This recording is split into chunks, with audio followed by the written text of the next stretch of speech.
All right. Good evening, or good afternoon, everyone. My name is Anders Hejlsberg, and I'm here to talk about what's new in TypeScript. Just actually out of curiosity, by show of hands, how many of you use TypeScript already? Wow. And how many do not and are here to learn about it? So we're about half and half. Good, good. So that should work. So the TypeScript project is really summed up on this slide right here. It's about making JavaScript scale. It's about making it easier to build medium to large applications in JavaScript. I'm sure all of you have noticed the explosive popularity of JavaScript that has occurred at least over the last 5 years and only seems to be accelerating these days.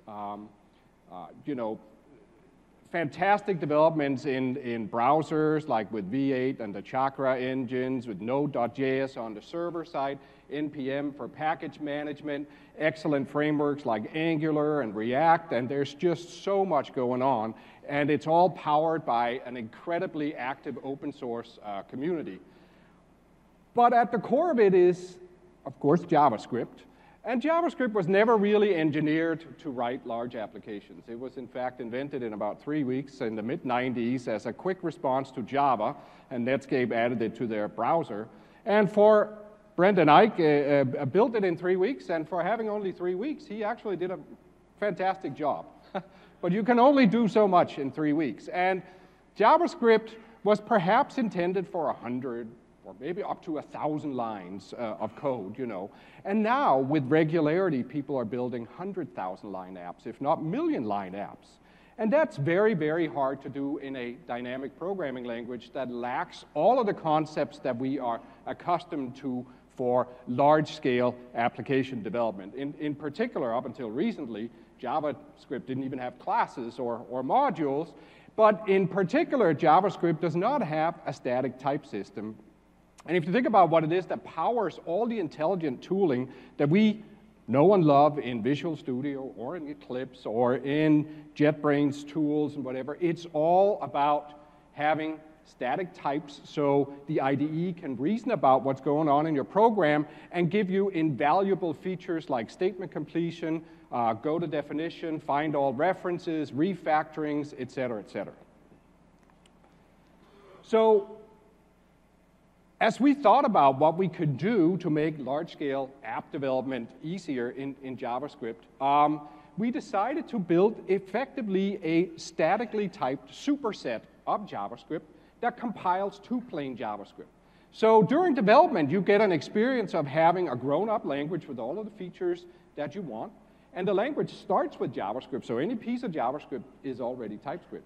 But then you have all these additional features, but then when you compile, all of the features disappear and you're just left with JavaScript again. Now, the TypeScript project was built to work on any browser, on any host, and on any operating system. And the entire project is open source. In fact, the TypeScript compiler is written in TypeScript. We host the project on GitHub. We've been there for about 2 years now.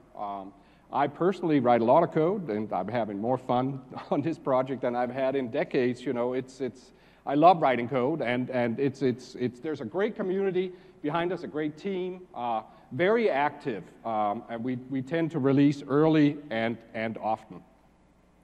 So to sum up the two things, really, there are really two things that TypeScript bring to the table. One is great tooling enabled by static types, and you'll see that in all of the demos. Another is features from the future today.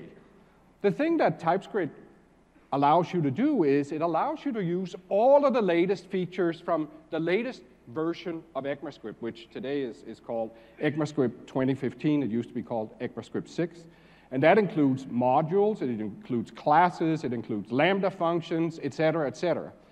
But of course, a lot of these features aren't actually available in the wild. In fact, if you look at sort of this thing that we call the feature gap, and let's start back, say, a year ago.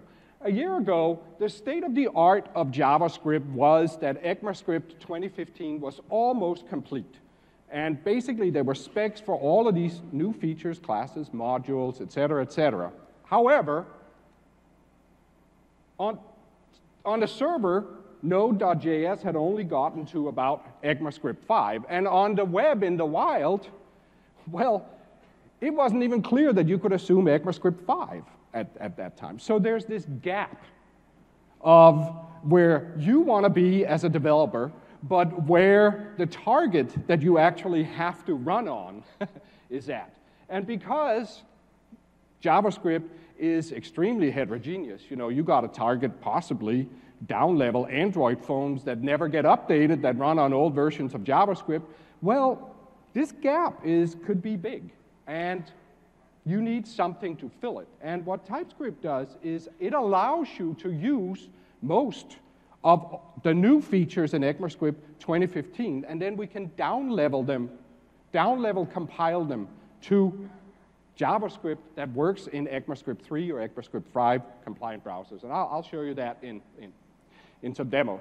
And then you might go, well, geez, well, that's wonderful, but isn't this gap going to go away once everyone, gets all of the ECMAScript 6 features implemented? Well, if you look at where we're at now, it turns out that the gap just sort of slides. Right now, ECMAScript 2015 is done, but the committee is now working on new features in ECMAScript 2016, like async await and other things that are coming in. And still, the web in the wild lags behind. Maybe you can assume ECMAScript 5 today, but it's not even clear. So this gap continues to be there, and that's why you need tools like TypeScript. Not just because of all the great productivity that we bring from static typing, and you'll see that in the tooling, but also to close the gap, so to speak. Okay, so that's enough intro. What I'm going to do is jump and then show you what the product looks like in action. Let me switch to a directory where I have a little demo here, and I'm going to use in my entire session today. I'm going to use Visual Studio Code, which is our open source code-focused editor that works on not just on Windows but also on Macs and on Linux. So everything you see me do here, you could do on your MacBook or on your Linux machine. Here's a JavaScript file. It's just a plain JavaScript file. That's all I have in this directory here. And it's a simple little JavaScript function that sorts an array. Now in here, as I am hovering around, you'll see that we don't really know a whole lot about this code. There's a parameter called a, but we don't know what its type is, and we don't really know what the types of x and y are, therefore. We do know there's a function called sort by name, but we don't know that it's supposed to take an array. So I can write code we can give you statement completion. There's a sort by name, but we can't validate that you pass it an array. So it's very easy to write code that just plain old doesn't work, right? Now, let me try to take this file and simply rename it to .ts, which is the extension for TypeScript. There we go. And lo and behold, nothing changes. Because TypeScript is a superset of JavaScript. But now I get to use additional features. For example, this function here is really supposed to sort things by names, and let's say these things are persons, so I could insert an interface declaration that declares a person as a thing that has two properties, a name and an age, and then I could say that my array is actually an array of persons. And now, all of a sudden, you'll see that things start to light up here. I get some red squigglies, first of all, down here, because I'm not passing an array. And second, there's something wrong here with this local compare. Now, I also get features. Let's say that I was writing that line of code. If I say return x dot, you'll see that we actually know that x is a person, and we can give you statement completion and show you the name and the age properties that you just said were there. So I can just type that, and then we know that name is a string, so hey, I can show you all the methods on string, including locale compare. Apparently I had misspelled it, but since it's JavaScript, no one tells me until the program runs, right? But now, you actually get to know about it. So we can fix these errors, and that's That's great. We can also, because we are using TypeScript now, we can use later features. For example, I can use lambda functions here. Instead of writing a function literal, I can write a lambda. Now, let's try to actually save this. Let's go out, and then let's try to start the TypeScript compiler. Well, let's actually do two things. No, we'll just start on. We'll start the TypeScript compiler in, oops, we still didn't fix the error down here. Let's fix that. I started the TypeScript compiler in watch mode, which means that it sits and just watches. And whenever I save files, if these files are part of my program, then it recompiles them automatically. And now we can just leave that in the background. Then we can try to go into two panes here. Let me actually maybe zoom it down a little bit again. And then over in this pane here, we will look at the JavaScript file. And so here you see the TypeScript, and here you see the output JavaScript. And lo and behold, it's exactly the same. All that happened was that the types went away. And that's really how TypeScript works. It just removes the types and outputs JavaScript that'll run in your browser. Although you will note that one thing changed here. We changed the lambda function into a regular function because lambda functions don't exist in ECMAScript 5. They only exist in ECMAScript 2015. Indeed, if I start using features like, let's say I used a class, let's say, inserted a class here, and let's save. And now you'll see that the compiled version of that is actually down level ECMAScript 5. So we compile ECMAScript 6 to the patterns that you had to use in ECMAScript 5 in order to do classes. We can actually change, let me just start and create a config file here and start the compiler and watch again.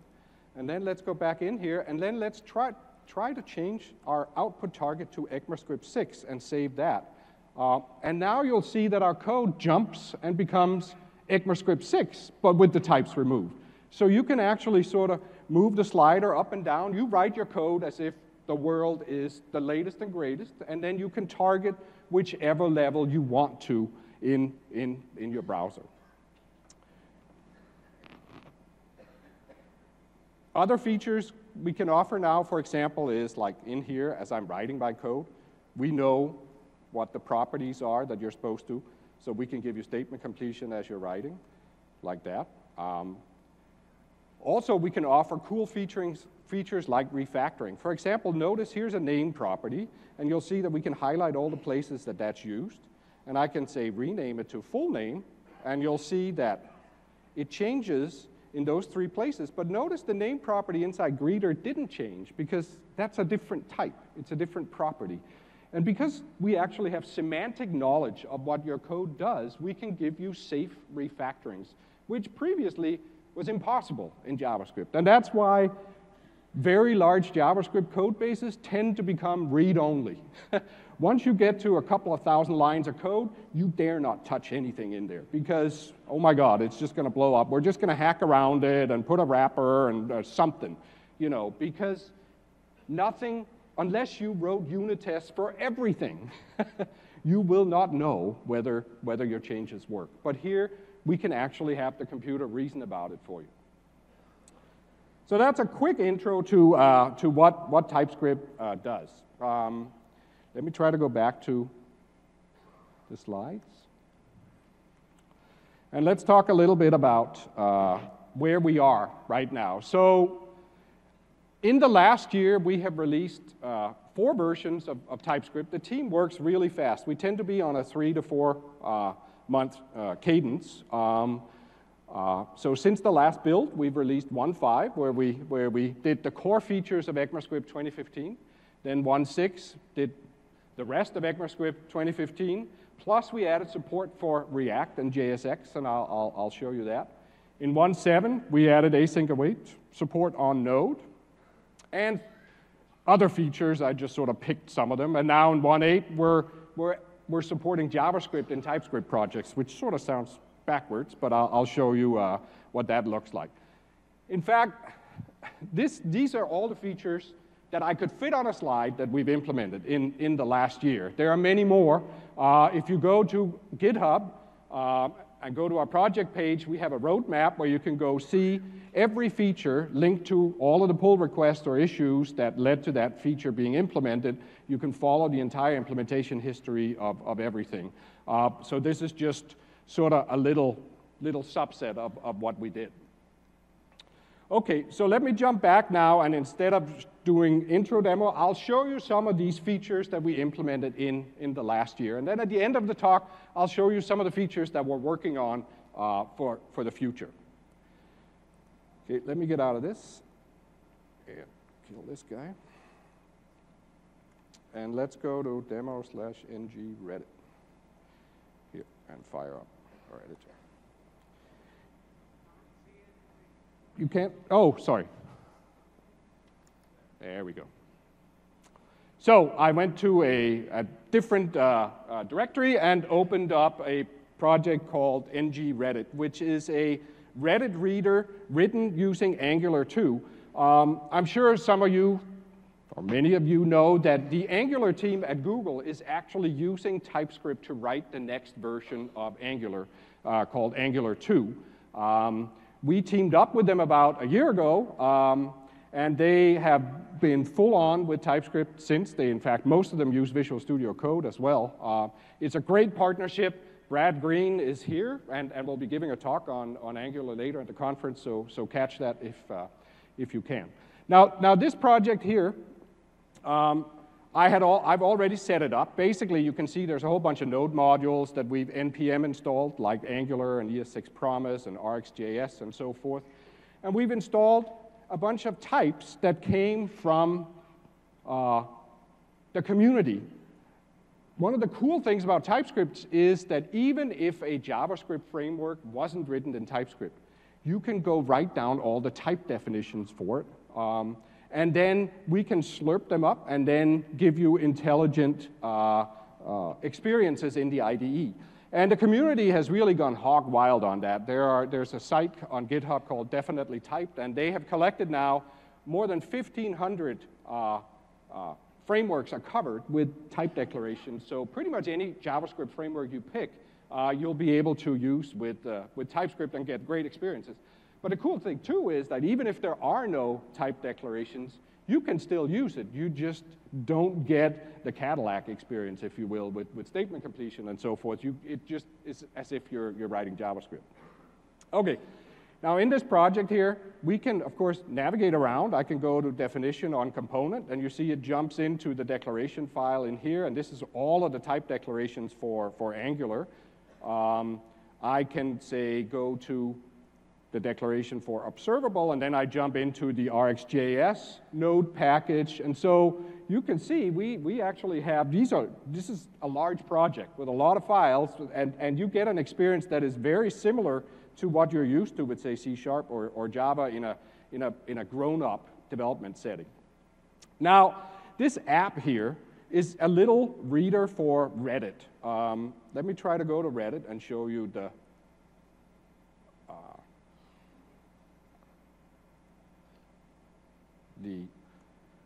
subreddit so there's this Reddit called Aw about cute animals, and we thought, hey, it might be fun to have a little reader for that. So in here, we can click on the links and we can see pictures of dogs with big ears or foxes having fun indoors, et cetera, et cetera. Now, there's actually a JSON feed coming off of this subreddit, so I can ask for all of that data as JSON. And what we're going to build now is a little app that does that and then shows it formatted differently using Angular. So going back to our project here, what we have here is basically an app that asks for JSON providers to be included in Angular, and then we display the Aw subreddit. And in order to do that, we just hit the JSON feed, and then we reformat our data right here. Now, the experience of writing this line of code here, for example, let's just try to comment it out, and let's say I was writing this line of code here. You'll see that when I say .map First of all, we get statement completion on, because we know that you declared feed data as an observable, and we can flow the types through all of this stuff, give you statement completion. So if I say result arrow, then I can now say result.json. And now what I can also do is I can go write down the types for my JSON. So here's a sample of the JSON that comes back from Reddit. And it has, as you can see, an object with a data property that has children, that has data, that then has author and whatever the things that we're interested in. Now, if I go look at this file here, I have written down the type declaration for the JSON feed. So I've actually declared a JSON API response as those three properties, and then I've declared, the properties that I'm interested in and their types. And now, when I'm writing my code over in main here, I can simply say treat the JSON as API response. And now, we get statement completion based on the types that I just wrote over there. So data.children. And this is an array, so we can say map on that guy, and that gives us a child, and then for each child, we can say child dot, and here we have the data property, and here we have author, domain, subreddit, as we wrote it down over in the declaration file. And that's sort of how you wrap types on top of your JavaScript, and then the IDE serves them up and validates them for you as you go. Okay, let's try to run the app and see what happens. In fact, I'm just going to go and I'm going to start HTTP server, which is the node HTTP server, in this directory.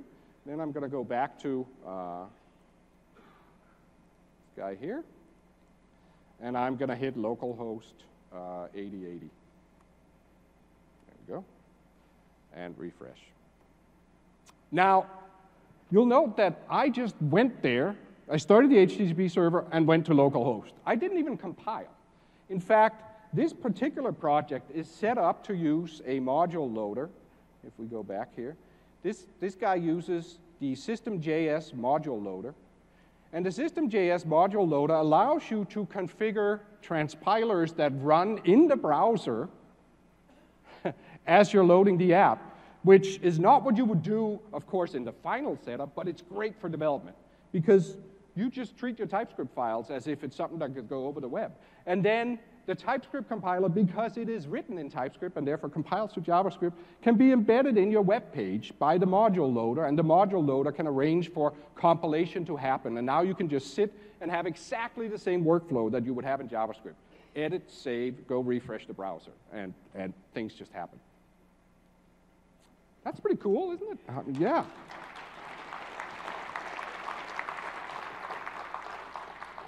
Okay, that's a quick look at Angular. Now, Angular is not the only UI framework that we support. Another very popular framework out there, and one that's gaining rapidly in popularity, is React from Facebook, another open source UI framework. So let me show you this very same app, but this time written using React. So we'll shut down this guy, and we'll go to demo and go to React Reddit instead. And we'll fire up Visual Studio Code on this project, and it actually looks pretty similar. We can navigate to imports here, and first of all, you see that we have, in fact, the very same file, the API response and the submission, so that file is exactly the same between the two. But here instead, we're using jQuery, we're using React, and I can go to the definition of these guys and see how all of that code was written. Also, we have a bunch of node modules installed, and so forth. Now, one of the things you'll note with React is that it is based on a markup embedding technology called JSX. So React allows you to write markup inside your program. And it actually allows you to find new meanings, new tags, if you will, for the markup with new attributes that go on those tags. And so here, for example, you see that the program renders a div and puts inside that div these components that in turn are a list of submission components, and if I now go to definition here by pressing F12, you'll see that we actually understand the markup and we allow you to go to definition on markup components and jump around to where that component was declared. This particular submission component is written as a stateless function, which is a new feature that recently got added to React. It used to be that you have to write them as classes. And in here, you'll see that we actually sort of take apart the submission and put it into HTML elements. And all of this markup then gets translated into code that dynamically instantiates the DOM, and then event handlers get attached and so forth. That's sort of, in a nutshell, how React works. Now, one of the cool things here, too, is, let's try to open these two again here. I can actually do refactoring on my component. So let's say that I want to call this, instead of submission comp, I want to call it Reddit entry. You'll see that we changed here, but if I go to back to my main file, you'll see that we also changed in the place that I'm using it over here, and we changed it here where we import. So you can actually do refactorings on JSX markup across large projects and have it all be type safe. I think that's pretty cool.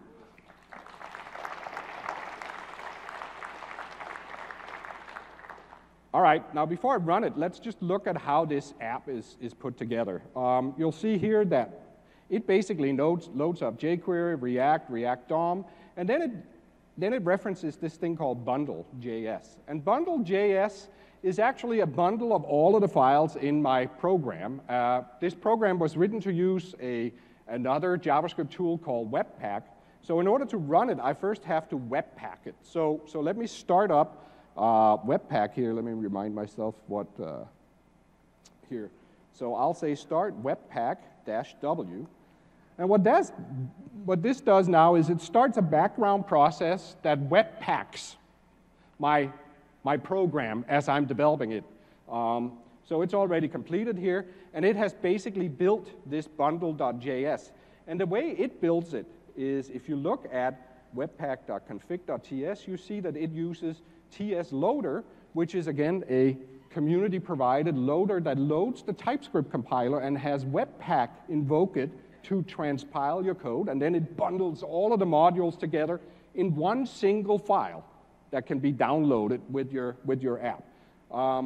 So the bundle.js then ends up looking something like this. You know, here you see our code sitting in here that we wrote, but you see how the markup has been changed to react.createElement and so forth. That's the TypeScript compiler compiling the JSX into the appropriate code. Let's try to run this. So we'll go to the browser. Well, actually, we need to start HTTP server in this directory now, like so. And then let's go back to the browser, and then let's simply refresh. And now we see the very same app, but this time written using React. Thank you. Follow the links and so forth. Now, it kind of would be cool if we didn't have to follow the links in this reader here. What if we could show the images directly? So let's try to modify our app to do that. So we'll go back here and go back to the main app here. And you'll see that conveniently I have a line of code here I can uncomment, where I filter all the submissions down to those that contain JPEG or PNG files. But then I also got to render those. So let me go back to the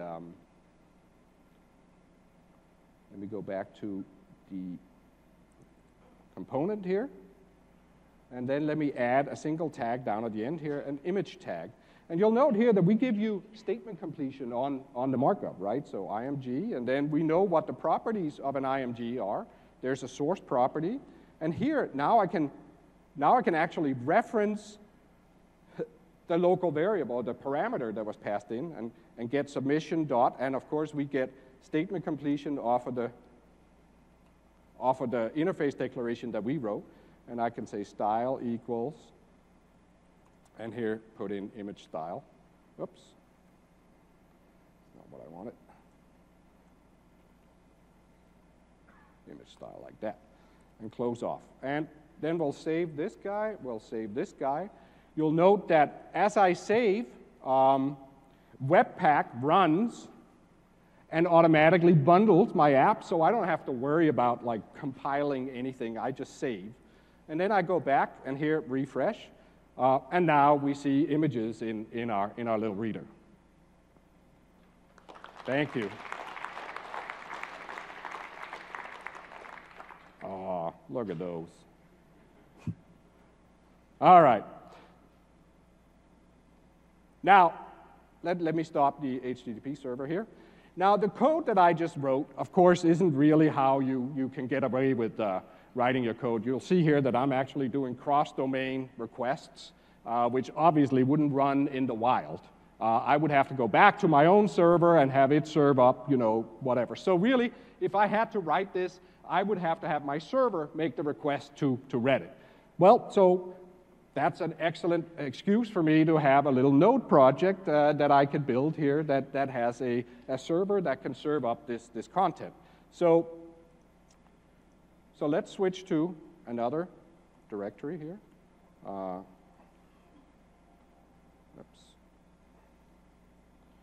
CD demo and go to node Reddit, and let's fire up Visual Studio Code on this guy.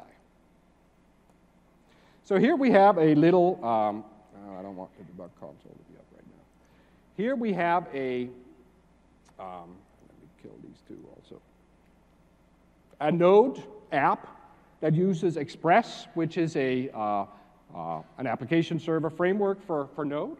And you'll see that it defines two routes here. One is just statically serve up the React Reddit app as the root. So if you go to localhost, that's what you get. But then we can also serve up the JSON. And the JSON we serve up by calling our getRedditFeed method. And you'll note that I chose to wrote that as an async function. This is the async await stuff that we added in TypeScript 1.7. I'm sure some of you, if you're using C#, you already are familiar with async await. And this is, in a sense, the JavaScript counterpart. This is slated for standardization. We all thought it was going to go into ES 2016, but it looks like it's going to be ES 2017. But it's working its way through the committee. In here, you'll see that what I do here, instead of having to do this callback async style of read file dot then of a promise and whatever, I can actually write my code in sequential style. Now I'm using something called read file here. If we look at the declaration of that, you'll note that this is a little wrapper that we put around the async. So we've sort of promisified a read file method and an HTTP request method by wrapping promises around the callbacks. Now all of this code, we'll make this code available so you can go look at it afterwards, so we don't have to fully understand what's going on there necessarily. But anyway, basically, let's try to go here, and let's try to compile our code. This is the one time where I'll actually invoke the compiler manually. And then let's try to start up Node on the built version of server.js. There. And then let's try to go here, and now we'll go to localhost 8000. And we'll just try to get the JSON. And you can see that our localhost server is indeed serving up the JSON right now. Now, one more thing we need to do is we need to go modify our client app to talk to our server, because right now it's just talking straight to Reddit. So let's go back to that project. We've got a few windows here, and then let me just get rid of all of this stuff, like that. And I'll save, which causes Webpack to repack it, and now it should be all good to go. Now, instead of, well, let's try to go back and actually just refresh here. I'll go to localhost 8. 8,000. And here we are, now we're hitting our local node server that's in turn hitting Reddit, going through async methods, coming back with the results, serving them back to our React client app that's showing it all. Now, just to prove to you that we are, let me kill that server, and then let me actually try to use node in here, and use, go to the other one, and let me use node debugging. So let me try to actually set some breakpoints in this code using Visual Studio's code support for node debugging. So I'm going to go in here to the debug pane, and I'm just going to say run. And then it says, oh, I've never run before. You need to configure what it means to run this app. We say, well, we're going to run with node. And in here, we want to run built/server.js. And we want to enable source maps. So I'll just save that, and I'll launch. And that launches our server. And now we can actually go set some breakpoints. So let's go to server.ts, and then let's try to set a breakpoint here. Whoops. There we go. And let's set one here. And now let's go to the browser, and if the demo gods are with us, if we refresh, we should hit the breakpoint. And indeed, you see this guy flashing. We have hit the breakpoint inside our node server now, which is pretty cool. Thank you. I actually set 2, so I can continue and hit the next breakpoint now. All my async methods have executed, and I can hover and see the results that I got in my local variables and the entire result that I'm serving back. Okay, quick demos here. One other thing I wanted to show is some of the other work we've been doing is supporting JavaScript in TypeScript projects. Now, this sort of sounds backwards, but as you've seen in these demos, we've built up a whole lot of very intelligent infrastructure for grokking JavaScript and serving up type information and giving you great statement completion. And it turns out that a lot of that is actually applicable to plain old JavaScript. Plain old JavaScript, in a sense, is just like TypeScript without type annotations, right? But we can still infer a lot of things because we have a smart compiler. And so what we're moving towards with our tools, with Visual Studio and Visual Studio Code, is actually using the TypeScript infrastructure as our language service for JavaScript. Now let me show you what that looks like in action. Visual Studio Code has already switched to using that. So the latest version of Visual Studio Code, it's enabled. And I can go to, and the code name for this project was Salsa, or is Salsa. So let me fire up just here a very simple file that has nothing in it other than some JavaScript. And you see here a function that is a constructor function, but we don't know anything about any of the types, obviously. So I can say var p equals new person. And we can sort of show you that there's a person function, but we don't know what you're supposed to pass to it. In fact, it's JavaScript. You can pass nothing to it. That's perfectly fine in JavaScript, right? I mean, you can do whatever you want to do in JavaScript. We can help you a little bit, and we can try to make you write the code right, but it's JavaScript. Now, one of the things that people do, for example, is to add JS doc annotations to their JavaScript. Looks sort of like this. There's a tool called Google Closure that allows you, or the Closure tools that allows you to type check using these annotations. And what we've done is we've modified the TypeScript language service to understand those in JavaScript files. So we can actually feed them into the very same type checker, and now we can know that when you have this annotation in a JavaScript file, well, that must mean, oh, you mean that this is actually a string, and age is a number, and person is a constructor function, and that means down here, we can now give you statement completion or intelligent help. Hey, you're supposed to give me a name here, so Joe, and 42 for the age. Now, that's cool in and of itself, but where it gets really cool is, let's say I was going to use jQuery. Well, here's the normal JavaScript experience with jQuery, $. Oh, I think it's called Ajax. And then, oh gosh, I don't know. What comes here, right? I mean, that's hard to know. However, someone's already written down all of that information in a TypeScript declaration file. What if we could use that and serve up that information, even though you're in JavaScript, right?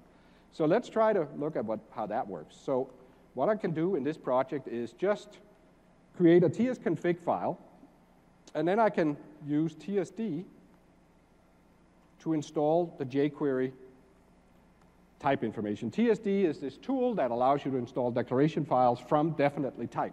And so that went out, got that declaration file, sucked it into a directory called typings, and now I can go in, I can modify my tsconfig file, and all I gotta do is say allow.js, :true, save, and go back to main.js, type $, whoops, I may have to reload this file.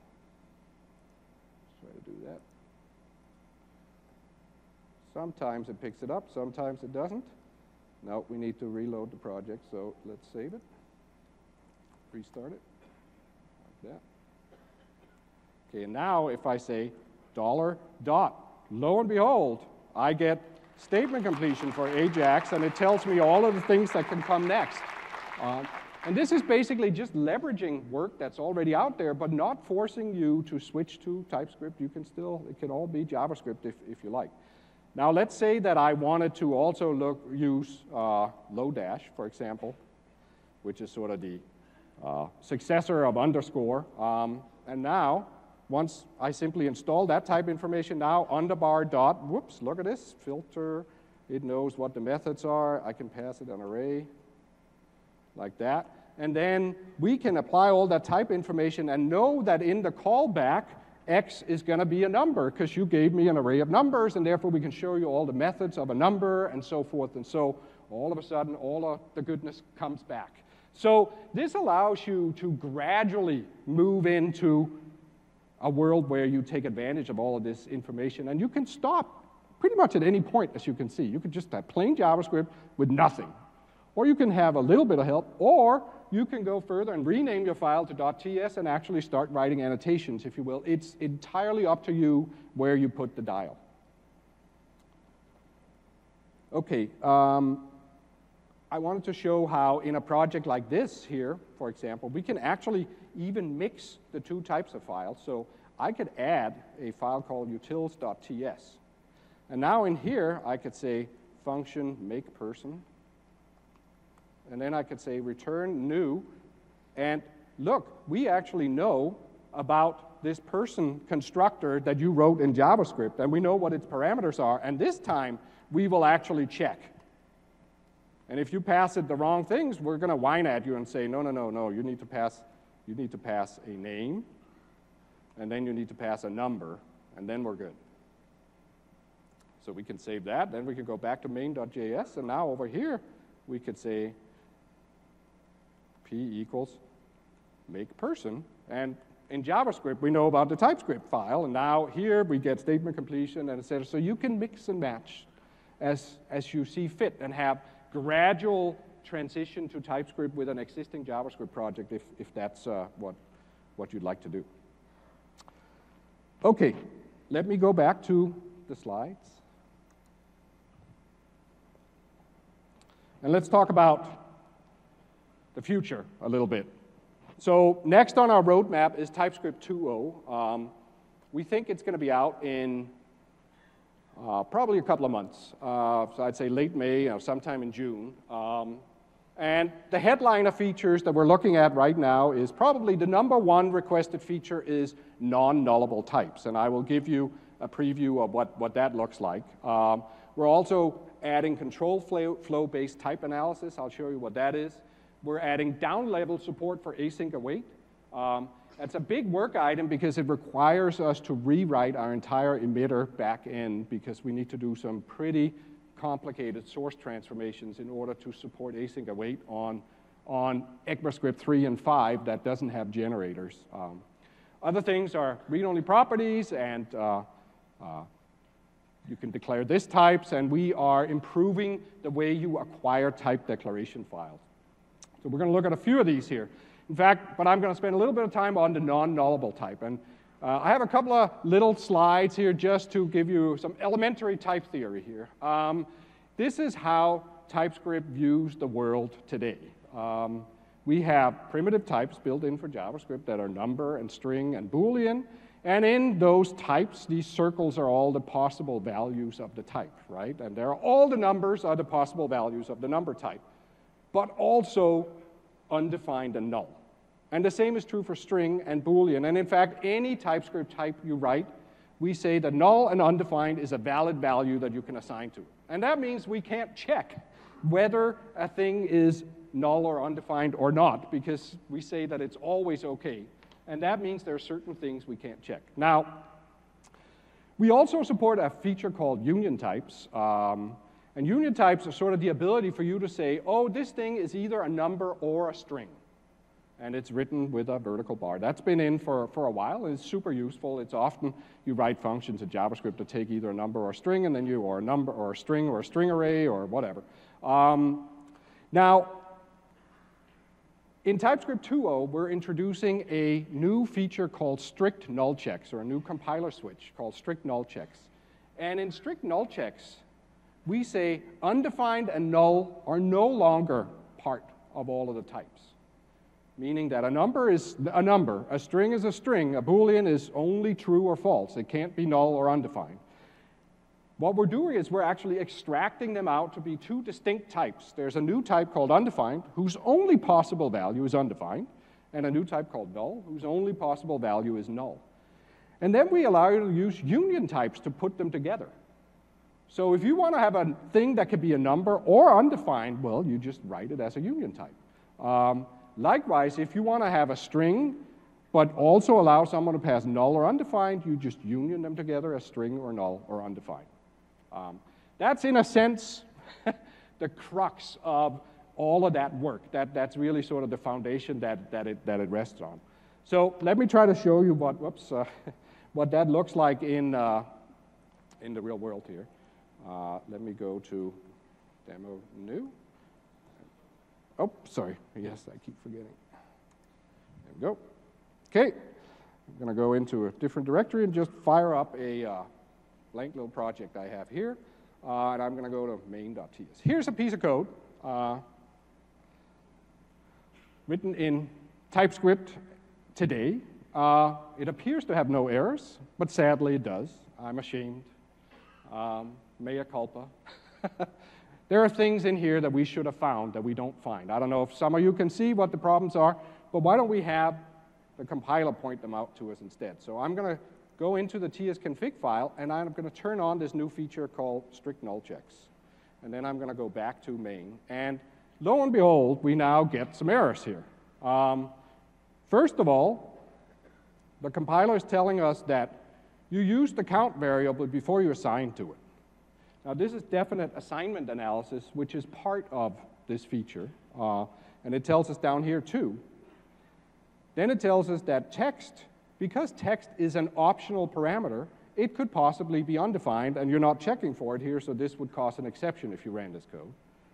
And then down here it's telling us that you're passing null, but you're supposed to give me a string array, and null is not a valid string. So all of a sudden, all this stuff lights up. Now, let's see if we can fix these errors. And now keep an eye on the type checker here. So let's say that we start fixing it, but we do it the wrong way.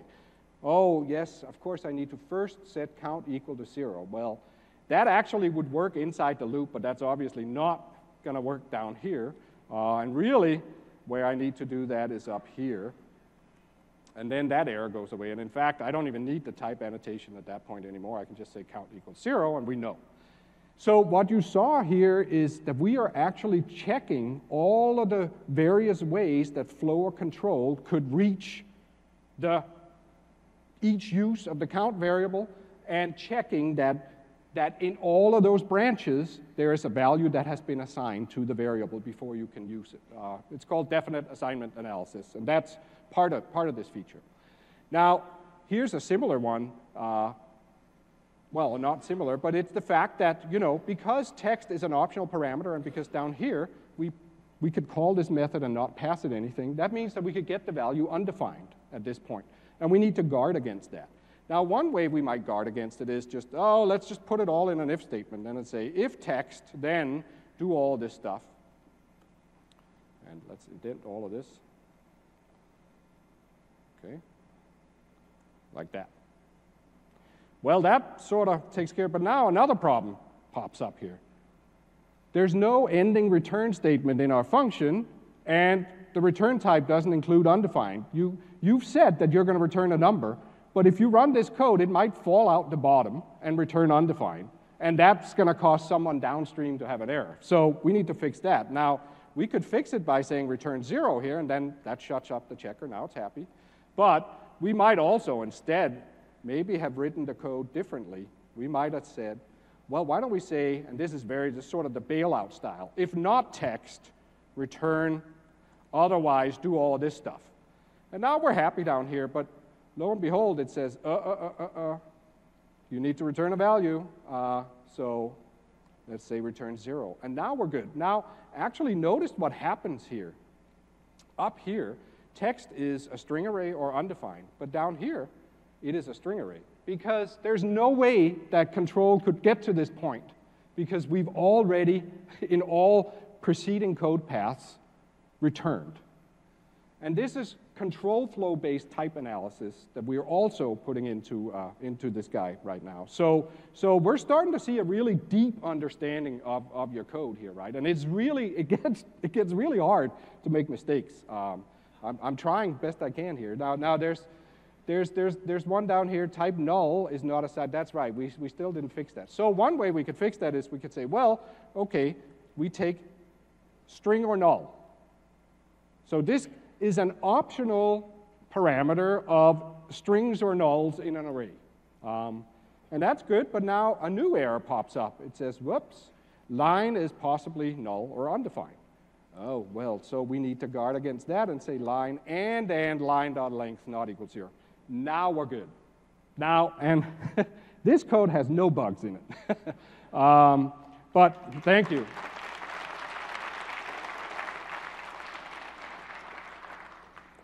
Let me show you some other fun with this stuff. Here's another crazy little program. I declare 5 classes, A, B, C, D, and E.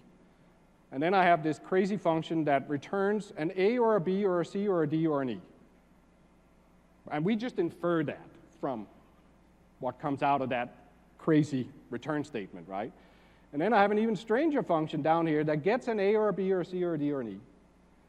And then it says, if x is an A, now notice what happens to x. Up here, it's an A or a B or C or D or E. Here's an A, because we know you checked. But then you assign a B, well, now it's a B.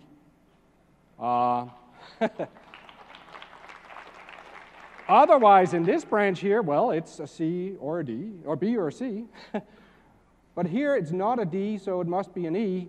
But otherwise, here we return. Okay, pop quiz. Pop quiz, what is the type of X right here? Anyone? Of course, it's B or C or E. This is crazy stuff, right? I mean, but this is the kind of thing that type checkers are excellent at, because they will never make mistakes. And they'll just relentlessly point out to you what the type could be here. Now, another one is nulls and undefineds, and all the strange ways that JavaScript allows you to check for null and undefined, but it doesn't sort of always check all of it. Like, here's a test function that can take a string or a string array or null or undefined. Okay, then we do a truthy check. So if S, well, fair enough, then we have either a string or a string array, because a truthy check gets rid of null and undefined. Well, what do you think the type is down here? Interestingly, it is actually string or null or undefined, because an empty string is falsy in JavaScript. This is nuts, right? But the type checker knows. Here's another one. If type of S is object, well, you would think then, what would you think that S is here? Well, you'd think it'd be the string array, right? No, it could be null, because the type of null is object, not null. Whereas the type of undefined is undefined. Okay? And so here we have the opposite. What about this dude? If S double equals undefined, what do you think the type of S is here, possibly? It could be string or null, because double equals checks for both, whereas triple equals only checks for one of them. Look. Crazy. Down here, again. You get the idea, right?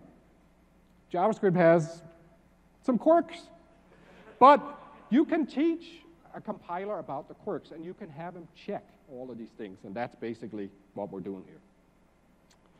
All right, that's a little quick look at that particular feature. Let me go back to the slides because we are running low on time, I can see. Basically, it's a new strict null checks feature, and we do all, and it's really a whole bunch of different features. Most of it is in this pull request that's down there, 7140, you can go look at. One of the things that's cool about it is that it's actually going to be backwards compatible in the sense that you can go update all of your declaration files to include null and undefined annotations. But then when you use them without strict null checking, you get exactly the same results that you have today, which means you can move up to this feature. But of course, all of the declaration files you depend on would have to be moved up there too. And we're looking at adding the capability of tagging a declaration file that it has been updated so that you know and you use, because otherwise the declaration file is going to say, oh no, it never returns null or undefined when possibly it does. Okay, I'm running low on time here. Just briefly, another feature we're working on is improving the way that you acquire type declaration files. We've had external community tools like TSD or typings are what people use today, and they're great tools. But it sure would be nice if we could have one unified view of it all. And the view that we're taking is that there's already a package manager for JavaScript, and it's called NPM. What if we just package type declarations as NPM packages, and then use NPM to do all of the cataloging, acquisition, all of the dependency management between them, and that's basically where we're moving towards. And you can parse the rest of the slide as you look at the slides afterwards. I wanted to just briefly talk a little bit about what's happening in the ecosystem. You've seen me today demo Visual Studio Code. We obviously have all of the same support in Visual Studio. We have the same support in Sublime Text. Indeed, the very same language service is being used by an editor plugin in Sublime Text. And in Atom, the community has built a great plugin for the Atom editor. In fact, in some ways, it does more in some areas than ours. WebStorm has very nice support for TypeScript, Eclipse, Emacs, Vim, lots of tools. Whatever tool you like to use, you'll find that there's support for TypeScript. Community is very active, and I encourage you to go and interact with our team. We're there every day. Stack Overflow, definitely typed. Adoption, it's pretty amazing.